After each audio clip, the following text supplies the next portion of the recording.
The commission case came to be when the government indicted what they perceived as a ruling committee consisting of the leaders of the 5 New York families, which according to the indictment was a governing body that operated since about 1931 and would settle disputes and supervise relations among the crime families. Back then, the government estimated the member count of each family. Keep in mind that these numbers were only roughly calculated. Gambino family, 250 members. Genovese family, 200 members. Bonanno family, 195 members. Colombo family, 115 members. And the Lucchese family, 110 members. The idea for the commission case was launched years earlier when the U.S. Attorney for the Southern District of New York, Rudolph Giuliani, read the autobiography by Joe Bonanno titled The Man of Honor. In the book, there's mention of the commission as follows. We opted for a parliamentary arrangement whereby a group of the most important men in our world would assume the function formerly performed by one man.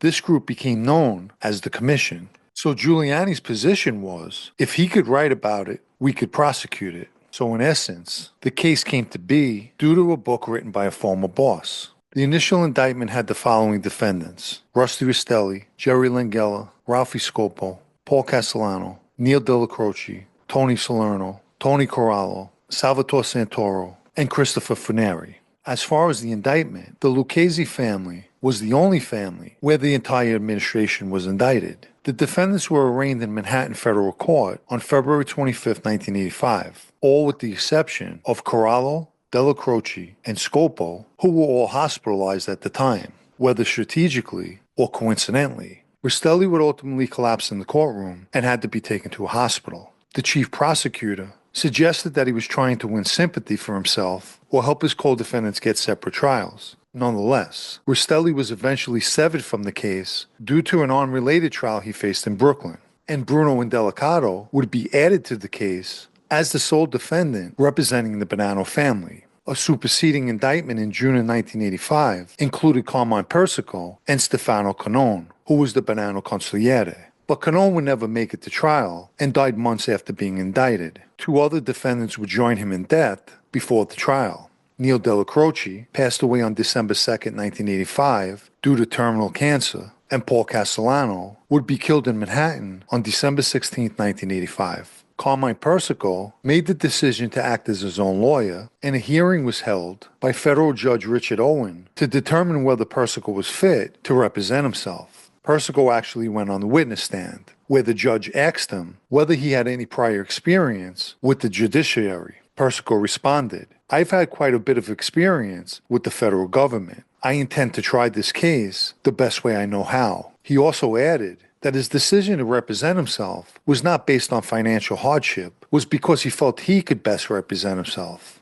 The trial itself was considered sensational. As the former FBI director at the time, William H. Webster, put it, it exposes the structure and leadership of organized crime on a scale never done before, which is true. Never before has an indictment been aimed at the leadership of all 5 families.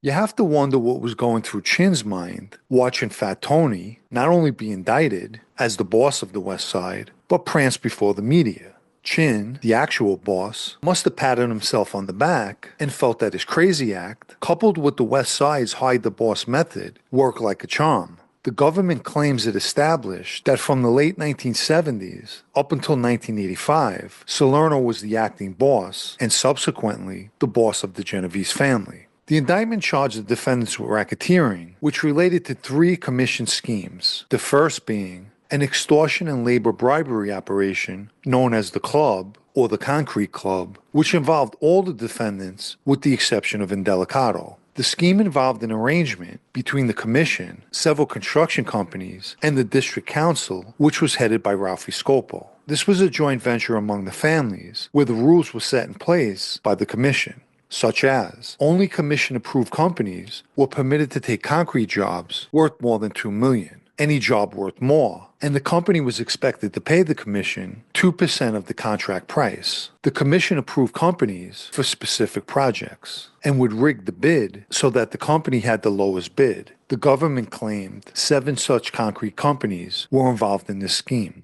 The second scheme involved a loan sharking conspiracy between the Lucchese and Gambino families. And the third scheme involved the murder of Carmine Galante, Giuseppe Turano, and Leonard Coppola on July 12, 1979. Allegedly, a commission-ordered hit, and the exact reason why Indelicato became a defendant, and the only one charged with the murders. Della Croce and Canone were also charged, but as mentioned, they both died before the trial took place. The prosecution lost the opportunity to bring to trial Rusty Rastelli and Paul Castellano as well. So 3 deaths and 1 person severed from the case definitely came as a disappointment to the U.S. Attorney's Office. During the trial, the prosecution showed evidence that the commission was composed of the heads of the 5 New York crime families, who handled mob problems in the eastern United States, while Chicago handled the West.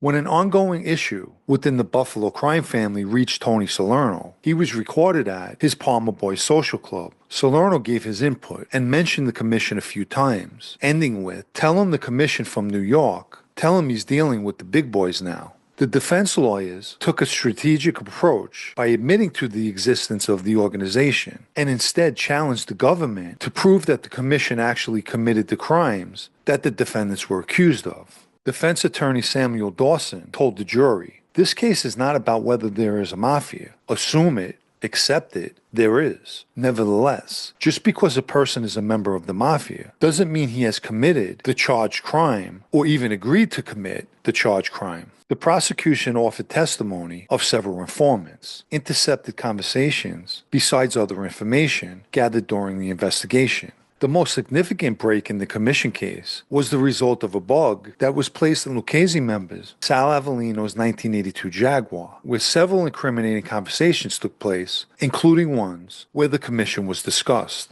Carmine Persico infamously cross-examined one of the government's witnesses, Joseph Cantalupo, and questioned Cantalupo about his testimony in which he said Persico came to his family's realty company in Brooklyn to meet with Joe Colombo. Persico: "And I came there to speak to Joe Colombo?" Cantalupo: "Yes." Persico: "Do you know what I spoke to him about?" Cantalupo: "No." Persico: "Describe for these people my relationship with you." Cantalupo: "Our relationship was only to say hello, shake hands, goodbye, nothing formal." Persico asked them if they ever went on a stick-up together or did anything illegal together. Cantalupo responded with one word: "No." Persico: "So everything that you spoke here in this courtroom about me was knowledge you picked up from other people?" Cantalupo responded, "Correct."